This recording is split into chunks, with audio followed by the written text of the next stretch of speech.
So, with the release of No Way Home in theaters recently, as I said in my quick thoughts video, cup of tea video, that I was going to cover this movie and in more depth with certain characters, and I do intend to do so. So that's what we're doing here today.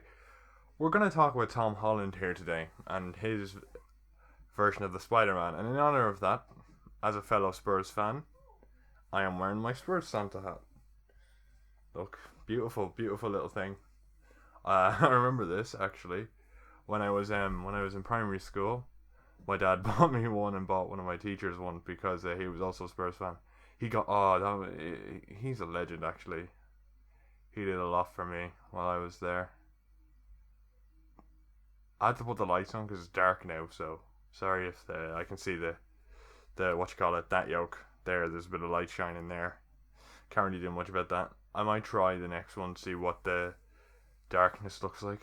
Ooh, we're gonna talk about the impact this movie has had on Tom Holland's version of Spider-Man, and why I think it was so perfectly done for a movie to have the three Spider-Men uh, in it for this, right? Because obviously this is a very important idea for the character of Spider-Man, is the idea of responsibility and, the consequences of your actions. And I feel like the way they went about this by having him suffer a loss of Aunt May, it was fantastic because Aunt May is such an important character to Peter. He's lost his only father figure other than Uncle Ben in Tony Stark, and his only mother figure in the way of Aunt May. And the way it goes about it, where he hears the line of "great power comes great responsibility," is fantastic.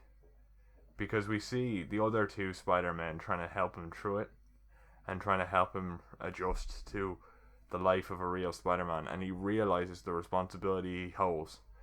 Because we see through this, and actually something said that I much agree with is he is naturally wanting to care for himself a little bit and the people around him more so than everyone, right? Which is why he tries to just send them home immediately. But his aunt is his moral compass, and when she dies, he embodies her morals in himself. That's what every Spider-Man does for Uncle Ben and whatever character they try to embody. But they made use of not having Uncle Ben with having Aunt May in this, and I thought it was fantastic. The way she died was sad as well. She still tried to push him upwards and make him feel better even when she was dying.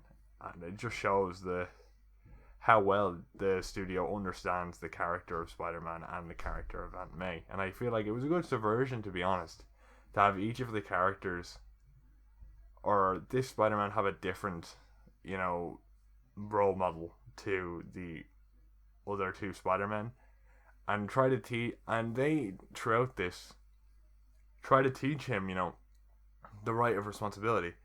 And he doesn't get that straight away, right? He doesn't understand it straight away. He does want to help, but he still wants to kill Green Goblin. And he says he won't, but eventually, it takes its toll on him. I really respect that, right, in terms of it, because the thing is, it's very hard to forgive someone if they killed someone you care about. And I feel like superhero movies overlook that quite a bit. But the fact they kind of put a heavy focus on it, you know what I mean? With him actually getting sorry again, technical issues once again. But anyway, as I was saying, he struggles with this, and as we see with his fight with Green Goblin at the end of the movie, he still hasn't come to terms with it. He still wants to kill him.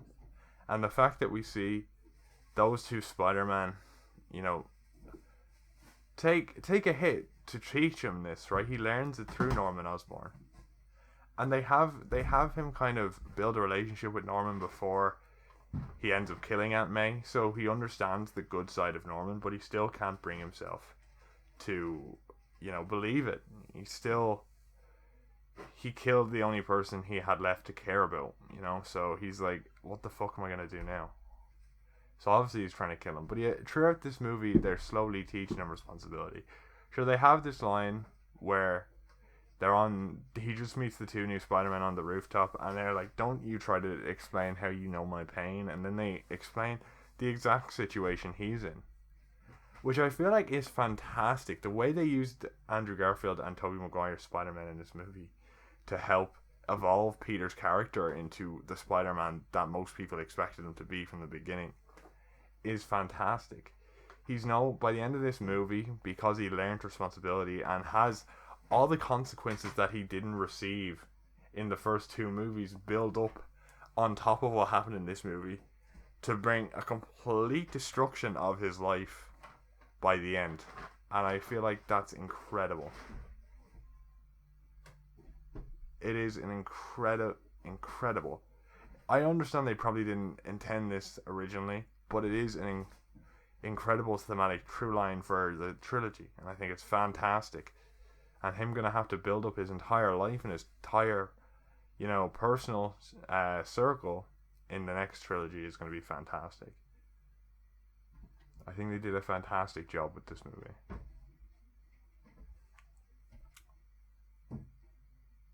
I will say one thing I'm not particularly happy with is they tried to have a oh my god Tobey's dying moment, Tobey Maguire's Spider-Man, and they should have kept it that way. That it would have made it so much more impactful. Him trying to kill the Goblin led to one of himself dying in a way. And it would have led more credence to him saying, you know what, fuck it, I have to make the decision to save the rest of the world and stop the multiverse from crashing. So I think, although he could have done better with having the Tobey Maguire Spider-Man die, but they couldn't really do that because I'm sure they're going to use him more later in future movies. And I actually like how they call back to the games through the ending of the film with him having kind of the game suit and the comic suit, the homemade type of suit, which I really enjoyed. This movie was fantastic. It really it taught Peter the responsibility he didn't have, and we see that through the end of the film. He feels remorseful, and even when he's talking to MJ again, even though she doesn't remember who he is, he realizes, you know what? No, this is not the time. They're having happy lives. I'm not gonna ruin that for them, and it's just amazing. It really is, because that it's really important to understand.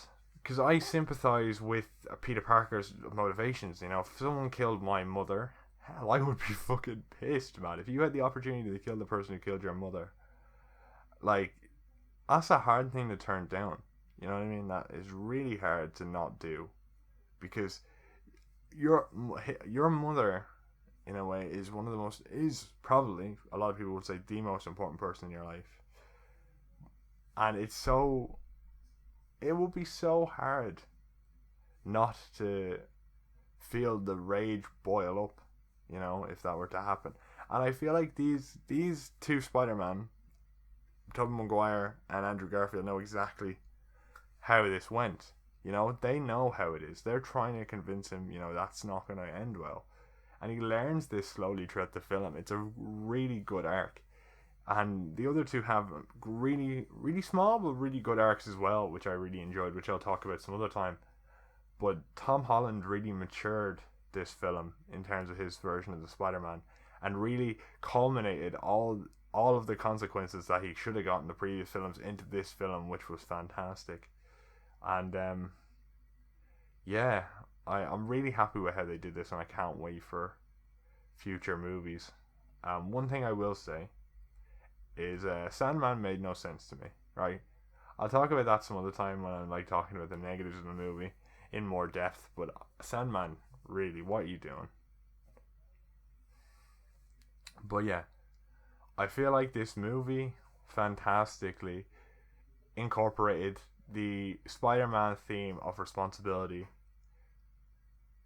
in a way that none of the movies in the Tom Holland trilogy have. So hats off to the developers hats off to the filmmakers for this.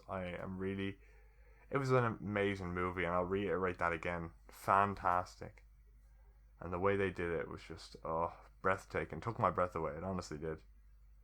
And one thing I will say, just to build up my point, they built up the kind of loss of that scene as well, very well, with, his relationship with MJ being focused on heavily in this movie. And I'm really looking forward to seeing what happens next. But we'll talk about that in a future discussion or whatever, the future of the MCU.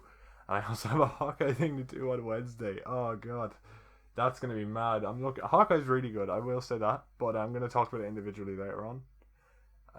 Yeah, so thank you for watching. If you enjoyed this, obviously, subscribe. I'm sorry about the noise outside. It's just we thought, what'd you say? We're packing up a bunch of Christmas boxes because we're not gonna put them away until after New Year's, so we're just gonna pack them away because they're all in my room. Actually, I'll show you that now. I'll show you that now. Actually, before, real quick. I don't know if I can switch around in the middle of a recording, so we're just gonna. No, there we go. Let's put it up there. All right, see that? That's all stuffed in the corner of my room, all the Christmas boxes and stuff, and there's stuff down here as well. Let me spin around. Oh fuck! Oh no! There we go. You can't really see it. I don't wanna like mess up the recording too much. So I have a ton of boxes around me. You know what I mean? So that's why there's a bit of background noise. I'm sorry about that, but hey, hope you enjoyed anyway. If you did, make sure you like and subscribe for more content. Just talking about anything that comes to mind for me. I'm gonna cover Spider-Man a lot over the next week or two, and then obviously I cover One Piece and stuff, and video games primarily Sony and Nintendo. So I cover a lot of stuff. If you like that, make sure you subscribe. I'll cover whatever I'm interested in, and yeah. Thanks for watching. Merry Christmas, motherfuckers.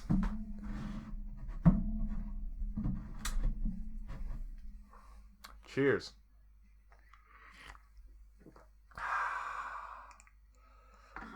Oh, I love that shit.